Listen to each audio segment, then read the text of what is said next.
Good morning, everyone, and welcome to this morning's Knowledge Bank. Today's session is being hosted by Jack Seton, Head of FlatGuard Insurance, and he is going to be speaking to you about insurance for blocks of flats. The session is being recorded today and will be available to watch back via our YouTube channel later today. And if you would like a copy of the slides, please let me know, and myself or Jack will be able to send them to you. If you have any questions throughout the webinar, please submit them in the Q&A box, which is at the bottom of your screen, and we will try to get through as many as possible at the end. That's all from me. I am now going to hand you over to Jack. Thank you very much. Right, let's go. Let's see if we can share the screen okay.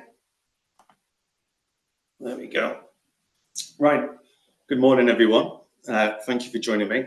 This is my first webinar that I will be hopefully running out to everybody this morning, so please bear with me. It's going to be a bit strange for the first 10 minutes talking into a camera in an empty room, but I'm sure we'll soon get into the flow. We're going to be talking about insurance for blocks of flats today. It's something that me and my team specialise in. Me personally, I've been just focusing on blocks of flats insurance for coming up to 7 years, and I've got nearly 20 years experience in insurance. So hopefully I should be able to give you a really good insight. For those who haven't met before, I'm Jack Seton, and I'm head of FlatGuard Insurance, who are part of the Bridge Insurance Brokers Group. What we're going to be looking at today, hopefully the detail is going to be in the content rather than the slides, so we can have a quick chat through it. So a quick introduction to FlatGuard, what as leasehold professionals you need to be looking out for in a good blocks of flats policy, how insurance premiums are calculated, so that's what an underwriter would look for. What can cause premiums to increase, consequences of high insurance premiums, reducing the cost of insurance, do's and don'ts, and how we can get some easy, important wins, long-term gains for our customers, handling claims, and then hopefully if we get time, we'll have a section for any claims, any questions at the end. So, brief introduction to FlatGuard. So, as already mentioned, we're a key trading platform of Bridge Insurance Brokers Limited. Specialise in blocks of flats. We work with managing agents, freeholders. We work directly with RMCs and RTMs, and we also work with a number of developers as well.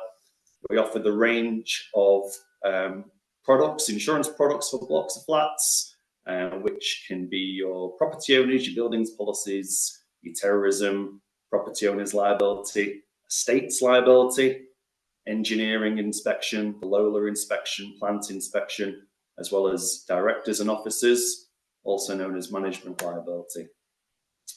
So a few quick credentials, 17 billion in assets insured under management through Bridge Insurance, over 50 years of independent brokerage.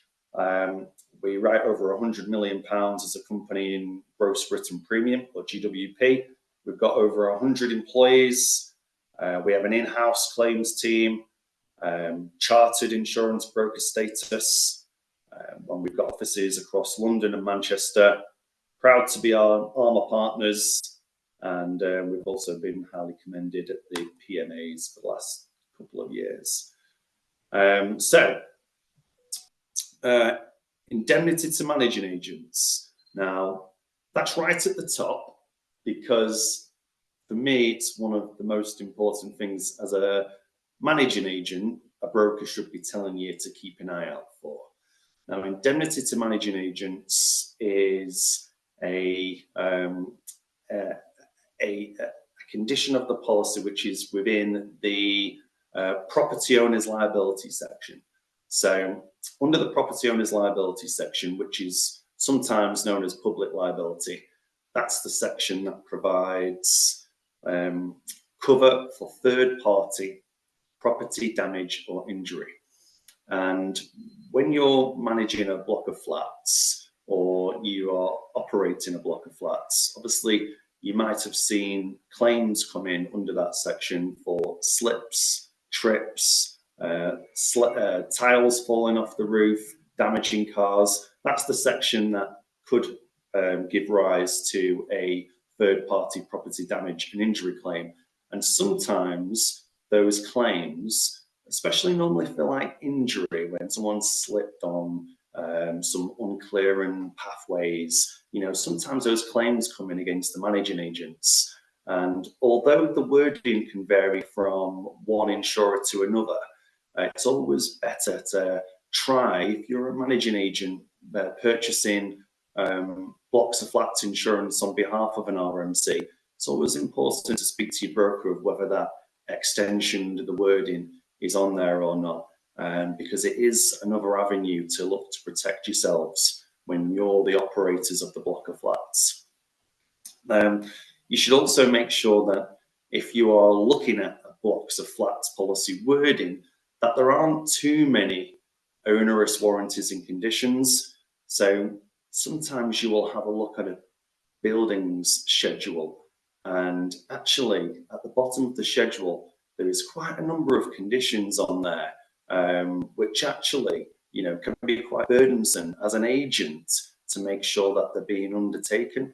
And if you can try and find a wording with as little conditions as possible, that would be our recommendation, because then there is less warranties to comply with, and the wording just becomes more open and usable.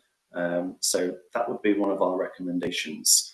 On occupancy, now, because more often than not, you are taking out a insurance policy for blocks of flats on a property owner's wording, that wording is sometimes quite a wide definition when we're talking about an occupancy.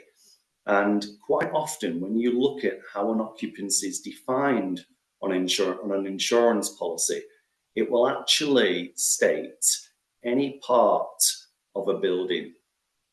And that can be quite onerous on a block of flats, because actually there could be a single residential unit that's unoccupied that nobody's made us aware. Possibly it's not been rented for a while, or it's owner occupied, or a second home, and the owner and the resident has gone away, and it's very difficult to manage an occupancy condition when it says any part of. So we always recommend that you speak to your broker and maybe try and opt for a policy that actually only defines unoccupied when the whole property becomes unoccupied, because actually there can be quite a lot of conditions when the insurer deems the property to be unoccupied. For example, they might ask for an inspection to take place every 7 days. They might ask for the water to be drained. There is a number, when you look at what an actual unoccupancy condition is, there is a number of things that you would need to adhere to if the insurer deems it unoccupied. So make sure you know what that definition is, so that you can make sure that any conditions, if they do kick in, are all taken care of. Make sure cover is provided on an all-risk basis if possible. So there's two versions of a blocks of flats policy.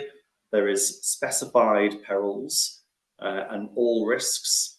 A peril is an insured event, so fire, escape of water, flood, storm. These are all perils, and if you are on a specified peril basis, you will need to look within the wording and then cross-reference it with the schedule to see what exactly is covered under this policy.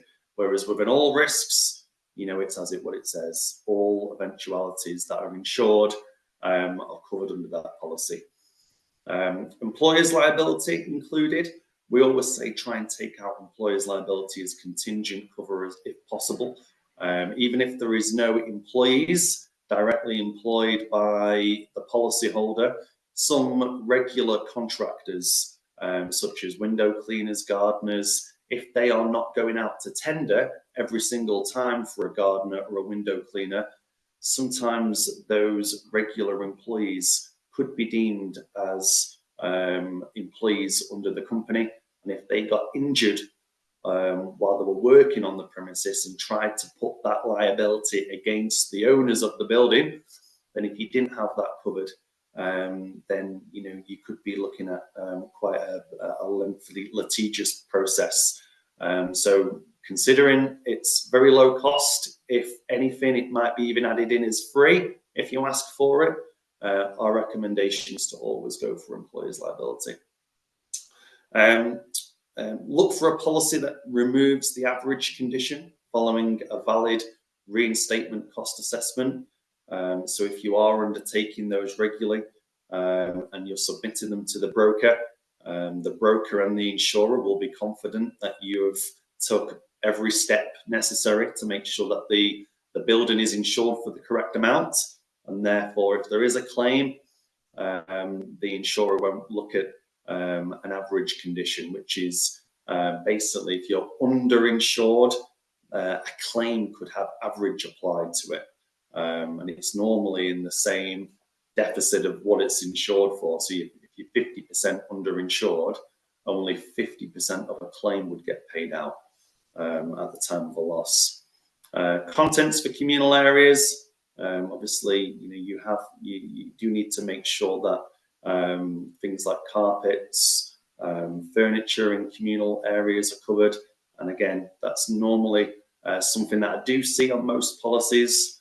So just make sure there's an accurate figure that represents what you need to cover in those areas.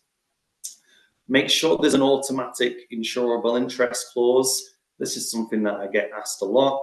There is a new owner whose mortgage is asked to be noted specifically on the policy. Their interest needs to be noted. Obviously, we can't do that for every leaseholder.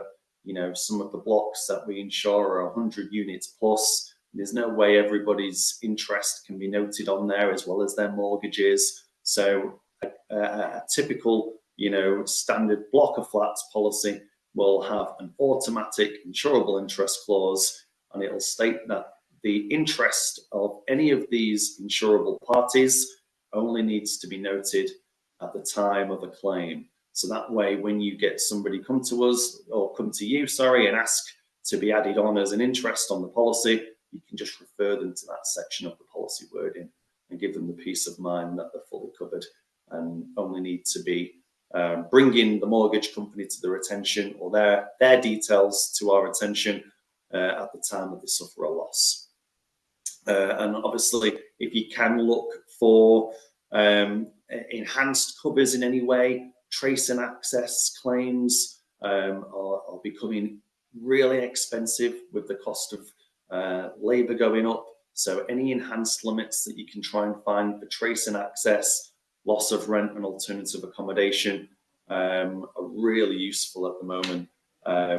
Costs of everything are going so high that it's important that you take advantage of the best standard of wording that you can, just to make sure you've got those covered. So how is an insurance premium calculated?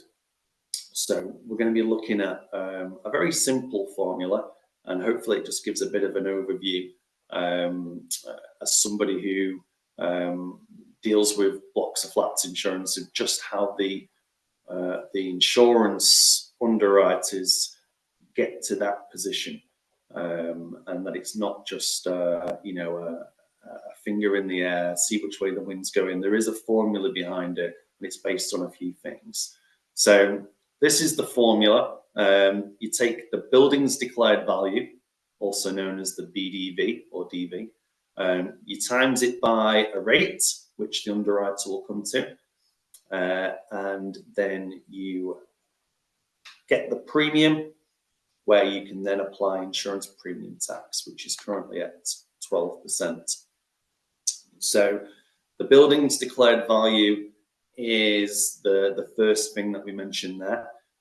So the building's declared value is normally found when you undertake a reinstatement cost assessment or an insurance reinstatement assessment. So called a number of things, but in general, I think the most common terminology is an RCA.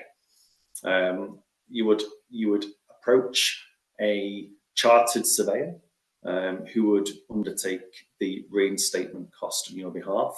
Insurance brokers shouldn't be telling you how much a building costs to insure. You have to make sure that you've got the backing of a chartered surveyor for that. And they would be looking at a number of things. They would be looking at the labour costs, material costs.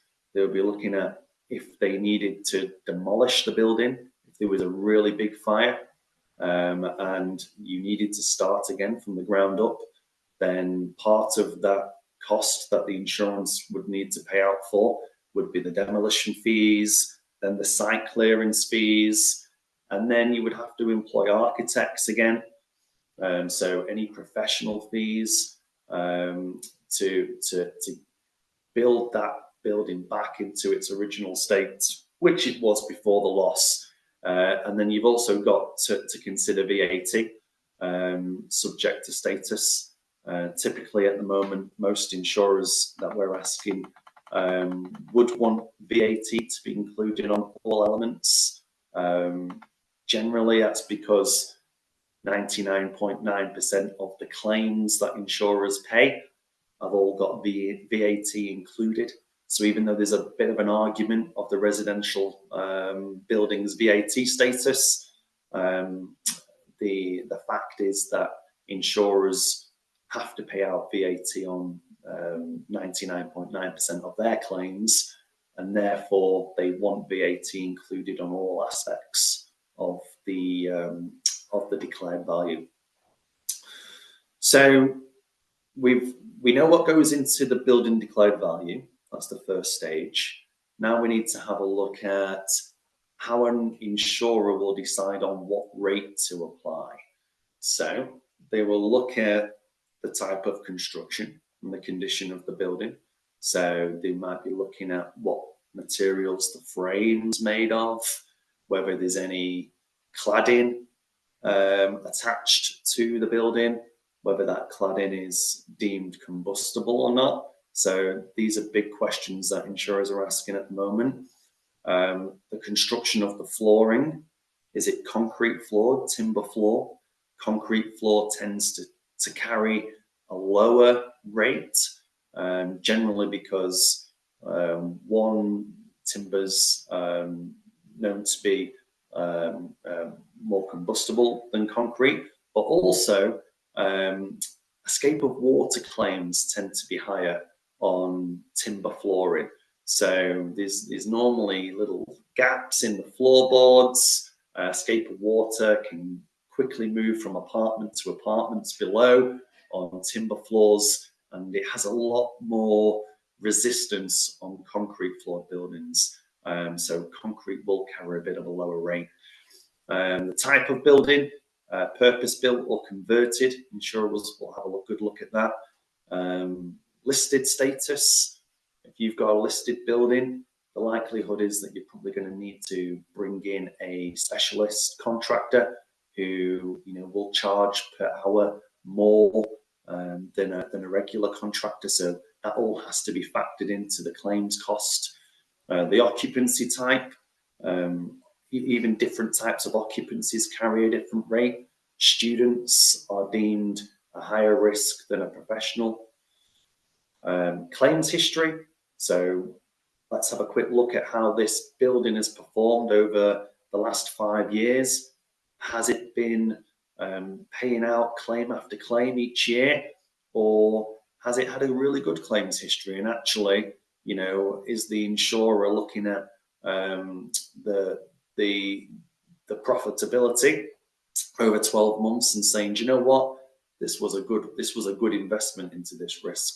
It's actually performed really well made us a bit of money at the end of 12 months. And these are the types of risks that we actually want to be looking to take on more of. And then the location. So is it in a flood area, a crime area, subsidence area? An insurer will be looking at all these different factors when they're trying to determine what rate to put against it. So just as a quick example then, so you can sort of see it play out, we've got an example of ABC mansions, 50 flats. The latest reinstatement cost assessment indicates a rebuild cost of 40 million.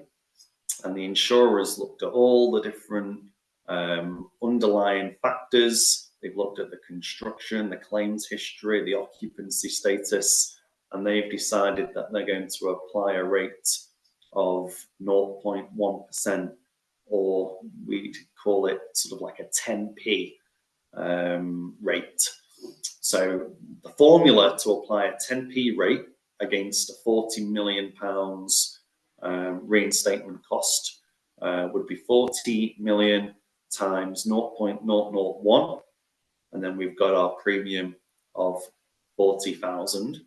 So does that sort of sound right in your mind? You know, you've got 40 million declared value against a premium of around 40,000, kind of sits at about 10p, which is pretty middle market rate. And then we need to add on insurance premium tax, which is 12%. So we'd now be looking at 44,800. And what we didn't talk about, which obviously varies, is this is a net rate, but a lot of the actual premiums that you'll see on the schedules will all be gross. That's gross of a broking commission. So what you would need to do is to the net rate, when the insurers figured out what they want to apply, the broker will normally say, oh, and we need that to include our 15% commission, our 20% commission, and that's all then incorporated into the rate, and then the same formula is applied.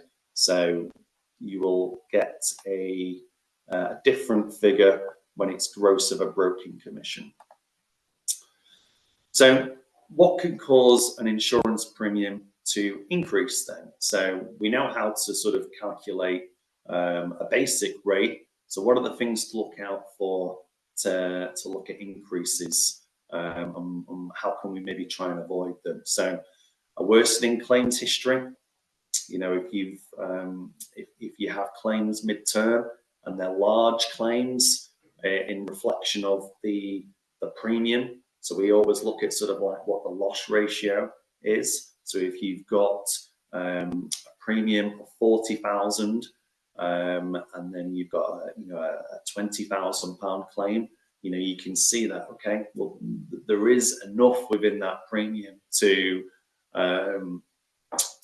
pay out for that claim. It's when you start seeing very large claims against very small premiums and the loss ratio starts to go over 100%, that's when insurers are going to start questioning, hold on, what do we need to do to this to either stay in it and commit to this risk? How are we going to get the confidence from the broker and from the client that things are going to improve? So claims experience is very important to keep an eye on, because insurers and underwriters are going to start asking themselves questions about what the future of this building might look like if it continues on this path. Indexation, or inflation as it's also known as. So this is something that the insurers will check the RICS index against, and they'll factor in year on year a slight provision for an indexation method. So we've seen that as high as 18–20% sort of in the early days of COVID 2020. Unfortunately, that's come down a lot since then. So typically now we're sort of seeing indexation at around 4 or 5%. So that's a lot more manageable when we come around to renewals and setting budgets. I'm sure if you can remember having to try and set your budgets for the service charge in 2020, 2021, it was a little bit unpredictable because we didn't know where the inflation was going to sit. And that was mainly down to increased costs of labour and materials. So we were really having to factor those into reinstatement cost assessments. So that was a big part of it. But also insurers had to consider that if there was a claim, that claim was likely going to be 20, 30% more than it would have been the year before. So they were having to try and look at their rate again and see what actually provisions they needed to make to foresee any future claims. Litigious leaseholders. So we all know if there is a spell of claims, especially slips, trips, that types of things, they can really put a bit of a mark on a policy for a number of years. Property owners' liability claims or public liability claims, they have to stay open for a long time, just until that sort of legal process has gone all the way through. And of course, lack of maintenance on a building. So when a building is under-maintained, when there is there's no care gone into making sure that these claims don't arise, that's when we start to see a worsening claims history start to occur. So there's a couple of other things that also attribute to increases in premiums. New reinstatement cost assessments. So if you do undertake a new RCA and submit that, there's increases there. IPT increases, so it's currently at 12%. We've not seen an increase for a number of years now. We don't anticipate any changes on the horizon, so for the time being, we're not worried about that too much. Non-standard construction, cladding. So there's been a lot of this happening over the last 4 or 5 years now, where following Grenfell, there's been this pressure to undertake EWS1 surveys, PAS, new FRAs, buildings which we assumed were pretty well built in the past, starting to uncover some real defects in the construction, and we've had to sort of start taking into some of those issues into consideration, yeah, that's seen some big increases over the years. Ongoing building work. So if there is any construction, there might have to be a bit of a provision just until the building work's sorted. If you're taking off doing huge major roof repairs, structural repairs, there's got to be a little bit of premium increase just during that period of time. And then changing in flood area rating. I've put this one on there because that's actually something that we've seen quite a lot in recent years. Insurers have been investing quite heavily in their flood software. So in particular, you would normally determine a flooding area based on its location in proximity to a watercourse, whether that was coastal, river, lake, but actually now they're getting really smart ways of predicting surface water, which wasn't really factored in before. So I imagine they've had sort of like a bit of an uptake in sort of like planning for the streets and drainage, and all of that information about drainage and elevation at street level has been fed into these systems, which are now starting to predict where areas of quite heavy downfalls are creating flooding claims just by surface water travel. So that is something that we've only started to see over the last 2 to 3 years. Insurers really factor that into their rating ability. So what are the things we can do? We spoke about the types of things that bring insurance premiums up at the moment. What are the types of things that we can start doing to try and bring them down? And I think it's important that we talk about the do's and the don'ts when we have a look at these slides. So, what not to do? Non-disclosure, top of the list. I know it's frustrating. I know insurance premiums are going up, but it's important that we provide accurate information. That's the only time, if a claim occurs, which is why we're paying out insurance in the first place, that's the only time we can ensure claims are going to get paid, by making sure we've got accurate information provided to the insurers. Hiding claims, again, goes on that non-disclosure line. So, you know, and that goes to incidents as well. So claims and incidents, even if they are repudiated by the insurer, you know, they do need to be disclosed to give an accurate picture of the risk. Opting for inferior policy. Maybe you know the policy, you know, you've not heard of the insurer before. It's very cheap against alternatives. That's normally a bit of a sign.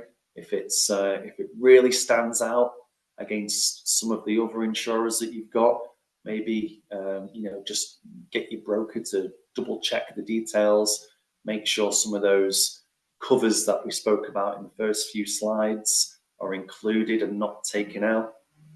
Reducing liability limits, so that might be trying to reduce the property owner's liability down from what we would consider a reasonable limit of 10 million down to 5 or 2.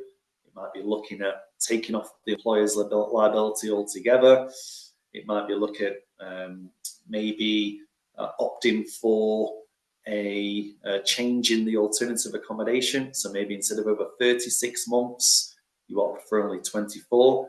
Don't do any of these. Try and stick with a policy which you know is going to still act as that peace of mind for the client when it comes down to having to use it. Not index linking, so maybe not taking the advice of RICS and actually saying, do you know what, you know, we're not going to index link this year. We're going to stick at the same declared value as the year before. Failing to do RCAs because maybe you know that the declared value is massively underinsured, and if you opted for an RCA, you're going to have to try and find this additional money for the insurance premium in the next budget. Changing insurers annually, so try not to get into this compare the market mentality where every year you're going out to market. Believe it or not, there's a very few limited insurers left in the residential blocks of flat space at the moment. And if they start to see something every year and they know it's just being marketed, then they start to lose interest in quoting for it, because they know that if it suffers a large loss in their year, the next year you're going out to market again, and not actioning repairs. So, you know, by trying to save money, you're not actioning repairs, not probably, that goes back to probably non-disclosure again of the claim, just ignoring it. So what can we do to bring the premiums down then? And that all comes down to a number of things. Presenting the risk accurately and making sure that there is proactive risk management. So when we talk about presenting the risk accurately, I'm talking about a full honest claims history with as much detail as possible. So not just escape a water claim, £5,000. What we need is escape of water. Well, where did the escape of water come from? Was it the shower tray? Was it the bath? Was it the sink in the kitchen? And then we can actually ask, well, okay, what was done about it? Oh, well, we noticed that there was, a blockage. The blockage is cleaned. We've, made sure that it all works fine now and it's not going to happen again. So the more information and the more detail, the more we can sort of let insurers know that any claims have been dealt with to try and avoid reoccurrence. So full construction type of the building, the more information, the better. And that could include plumbing information. So if if it's got copper piping or if it's got plastic push fit piping, plastic push fit tends to cause, and that's, if you don't know what plastic push fit plumbing is, tends to be a more modern method of plumbing, probably down to a cost saving point. But ultimately, these joints just click together, and under serious or sort of like unforeseen pressure within the system, those joints can pop out, causing leaks. Whereas a traditional copper plumbing system, the joints are welded, so you don't tend to have the same problem. So that's what I mean when we say the more information, the better. An underwriter will be looking at those types of things now to see whether they can save you money. Provide external wall reports. Obviously a nice clean report showing no combustible material goes a long way in giving the insurer the peace of mind, knowing that the right management is being undertaken, and they can go into underwriting a risk more confidently. Evidence using photos. We as brokers always send photos to an insurer when we're trying to present a risk. More often than not, we'll have to rely on Google Maps. So if you as facilitators of insurance, whether you're property managing agents, developers, leaseholders, if you can provide us actual photos from being on site, then that would trump Google Maps any day. So send us photos, ask to see our presentations to make sure maybe we're using the right photos. So that can be a really good tool for an underwriter to get a real presence at the block. Share the latest reinstatement cost assessment, include details on the risk mitigation measures that you've taken, and start the process early. So give your broker as much time as possible to go to market, ask the relevant questions, and sort of liaise with insurers. So we can be looking at risk management, which again touches on analysing the 5-year claims history, looking for trends. Did we find a defect in a new build? Was there a certain area of that each apartment that was failing, and now we've rectified it? Communicate with residents, make sure that they're aware of the importance in focusing on escape of water, making sure they're checking. They're sort of underneath the sinks and baths to make sure there's no signs at those early stages. Ask the insurer to survey the building themselves. So if an insurer is willing to, and you've started the process early, they could come in and actually undertake a survey, give them that peace of mind that they understand the building. You could look to increase the excess. So if, for example, you've noticed that there is a number of escape of water claims being made directly by leaseholders, that are just above the excess. If you only had a £250 escape of water excess, and you've got claims for £350, £400 starting to come through, maybe look to increase that excess and make people more conscious of managing the risk themselves to avoid losses. Look at sort of consolidating your policies, maybe looking at portfolios and different options to try and sort of give the insurers more weight. Consider encouraging contents insurance to all residents. I don't know if you know, but contents insurance has an element of tenants improvements. It also has an element of liability.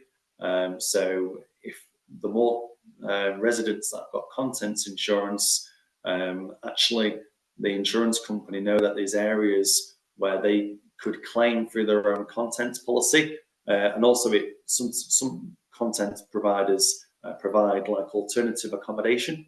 So that's a big part of some of the claims costs, finding alternative accommodation for residents. So if we know that residents have got a contents policy, then that contents policy would be the first point of call to try and find them some alternative accommodation, and that would keep the claims costs low under the buildings policy.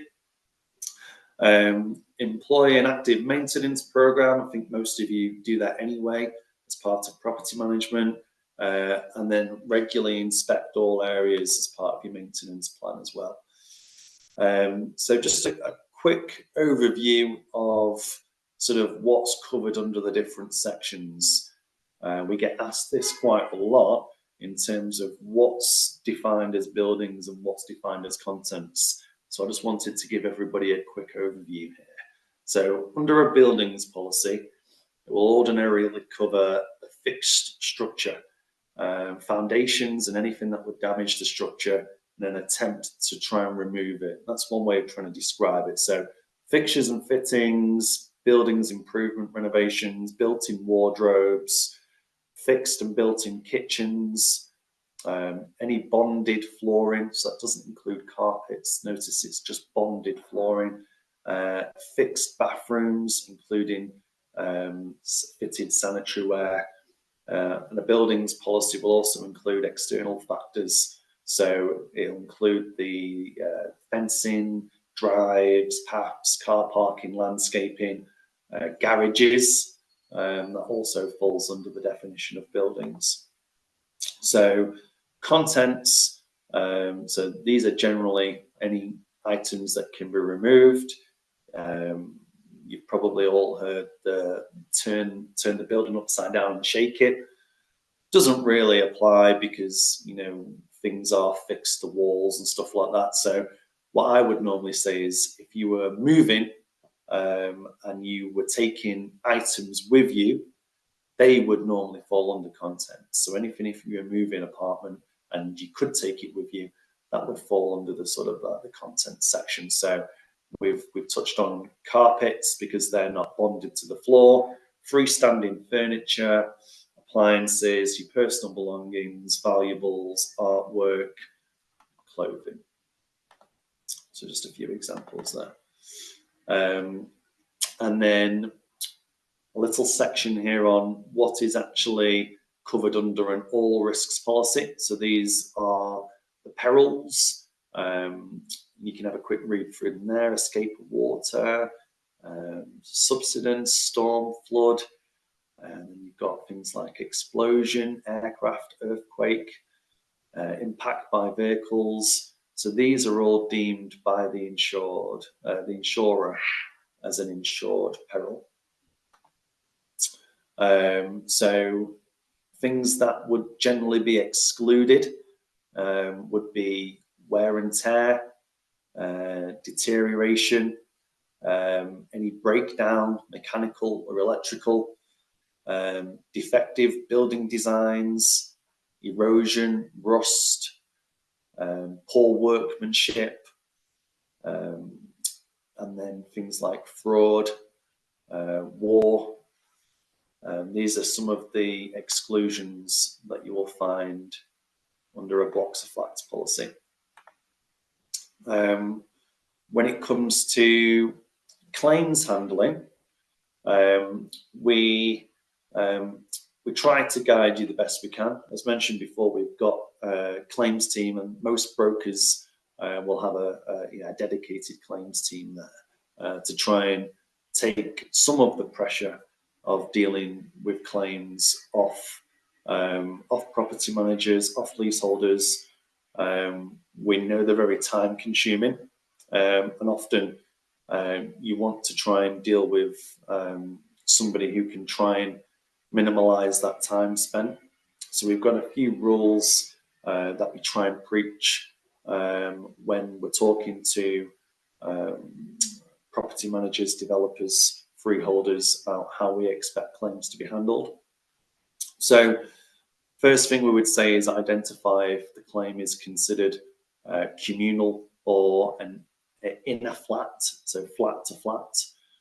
And that's quite important because if it is a communal claim, or an external claim, then the likelihood is that, as a property managing agent, you're probably going to have an expectation that you're going to have to try and deal with this claim. Whereas if it's flat to flat, what you can often do is sort of pass over the leaseholder's details, the resident details to the broking team, and then we can deal with that directly with the claimant. So try and identify that straight away, because it could mean being able to step a little bit back and letting the broker take on with those proceedings. So contact the broker or the claims team and report the issue as soon as reasonably possible. We have obviously got to try and get that claim logged, and there'll be probably some more information that we need. So the quicker we can get it logged with the insurers, the quicker we can start on with guiding through the process. Report all incidents right away as soon as you're notified. Even if the claim falls below the excess, please make sure you report it so that we can log the incident. And sometimes we've seen examples where the claim was originally started lower than the excess, but actually we, over time, and once more details were taken, that actually became into a larger claim. And sometimes you can fall into the trap of not reporting it straight away.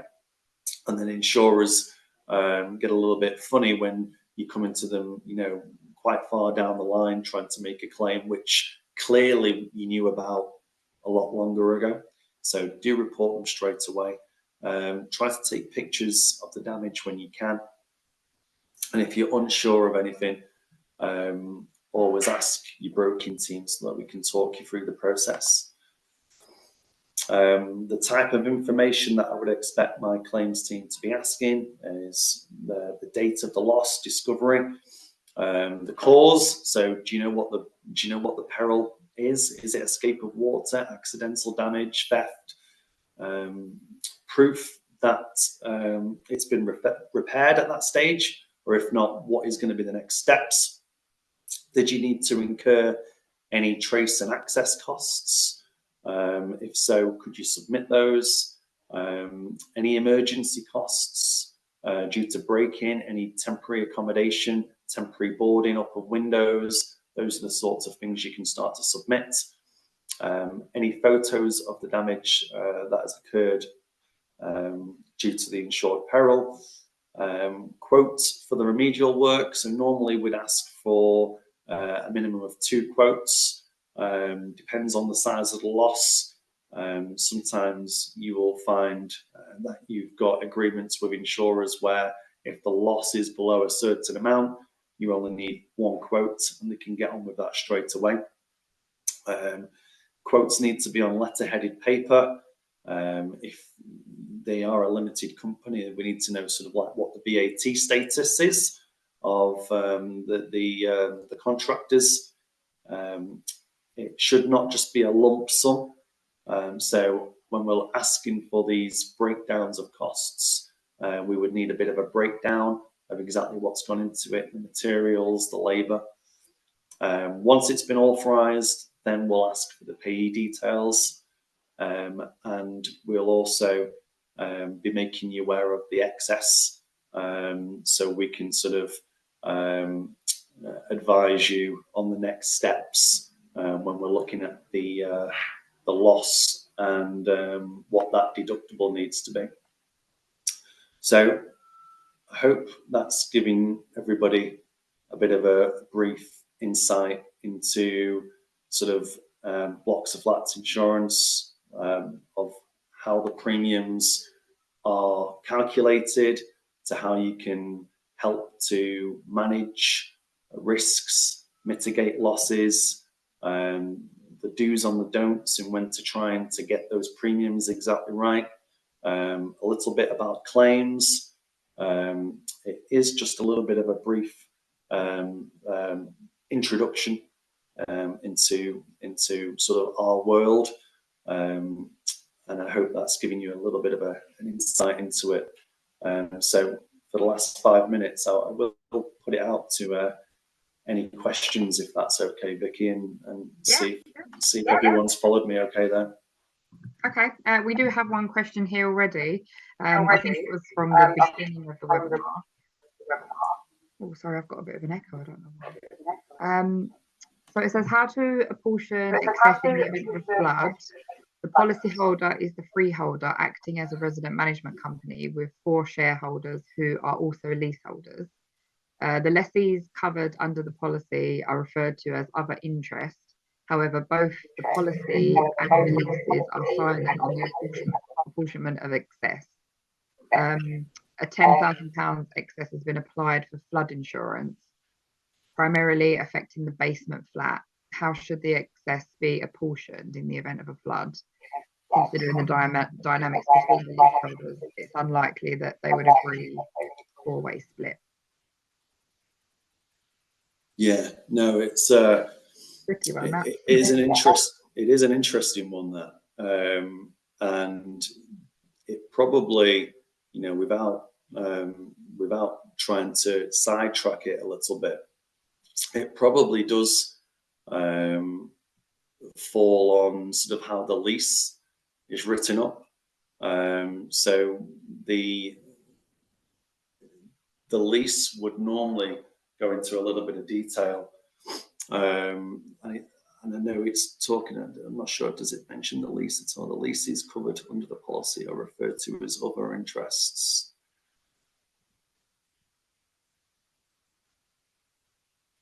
Yeah, I mean, the person's not left their name, but maybe if they want to get in touch with you directly. Yeah, these types of things can, you know, can get complicated, you know, but ultimately, you know, the paying the excess can get quite complicated on a block of flats, especially even in a simple case of just apartment to apartment, you know, who is responsible to pay the excess. So it's the excess can be a little bit of a tricky one.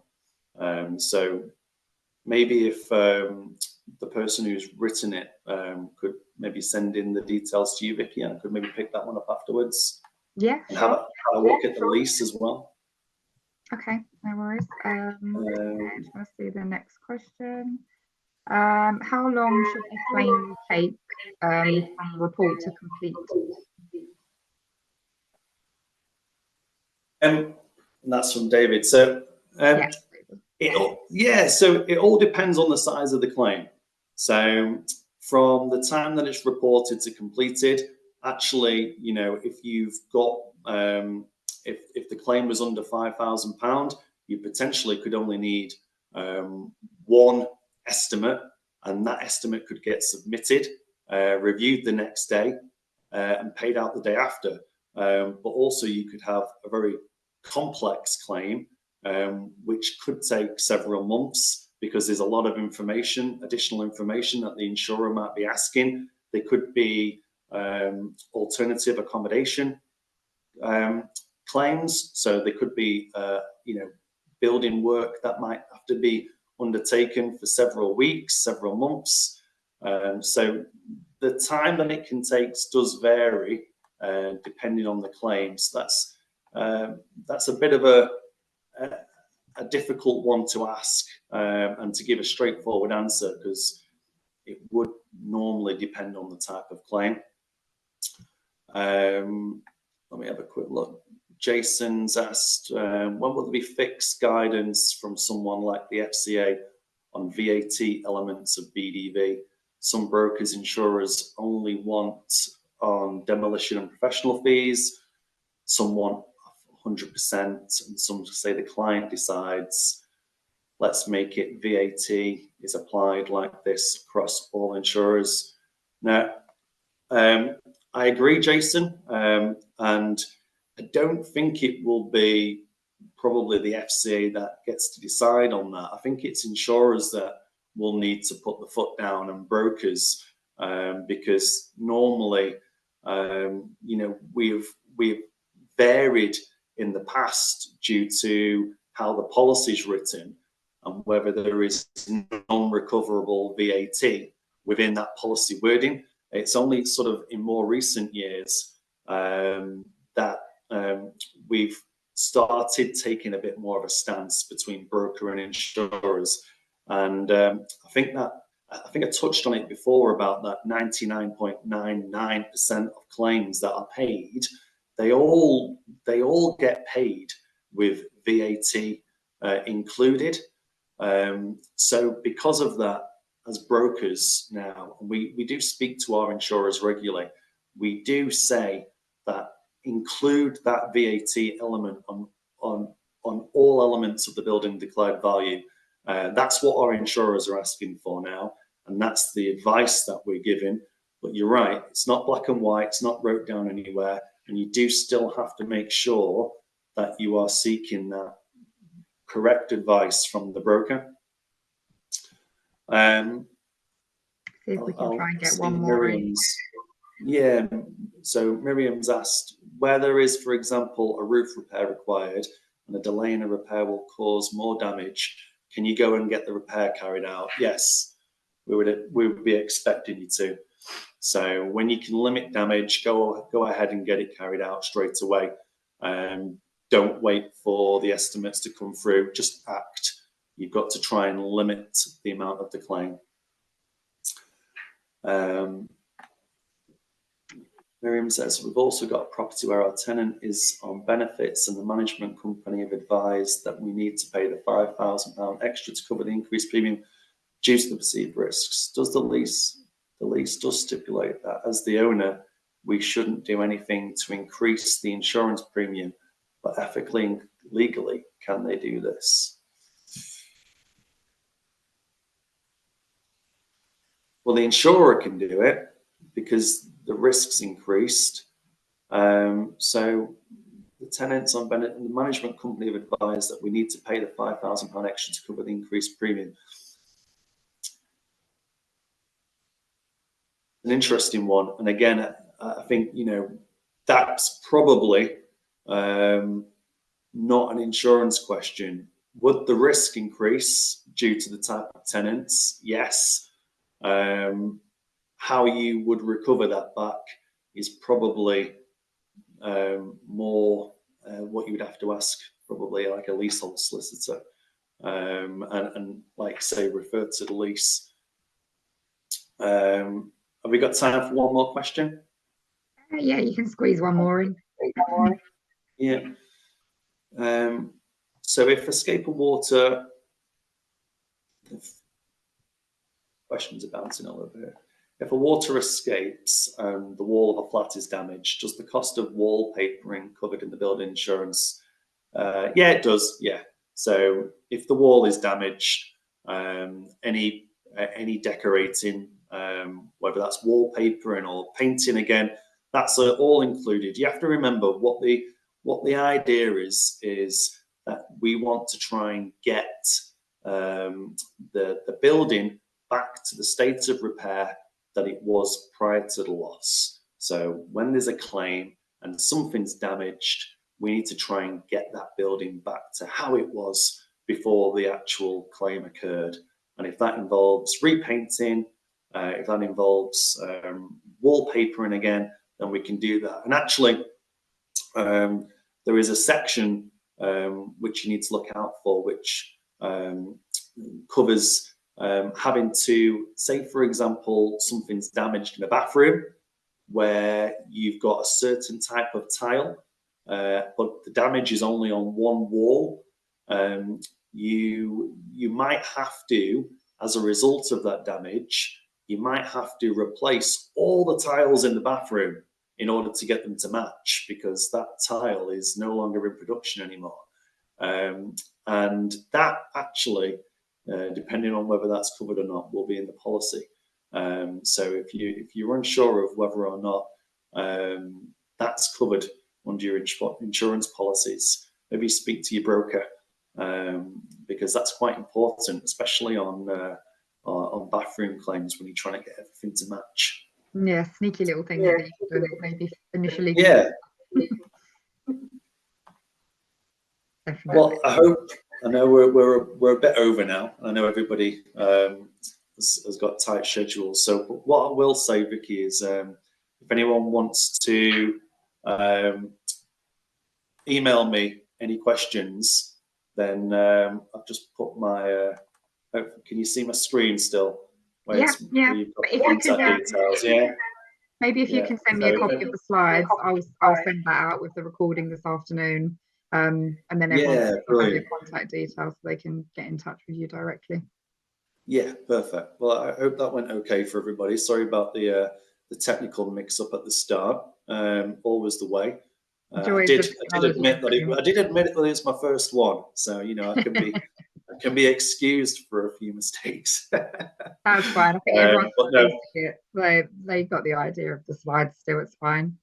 Great. Yeah, thanks, Jack. That was really great. Thank you for your time. No, thanks everyone. Thank you for everyone who joined us. If you want to register for any of our other upcoming webinars, then have a look on the News on the Block website. Otherwise, as I said, I will send out a copy of the recording to everyone this afternoon. And yeah, thank you very much for joining us. I'll see you on the next one. Thanks, Jack. Thanks, everyone. Bye. Bye-bye.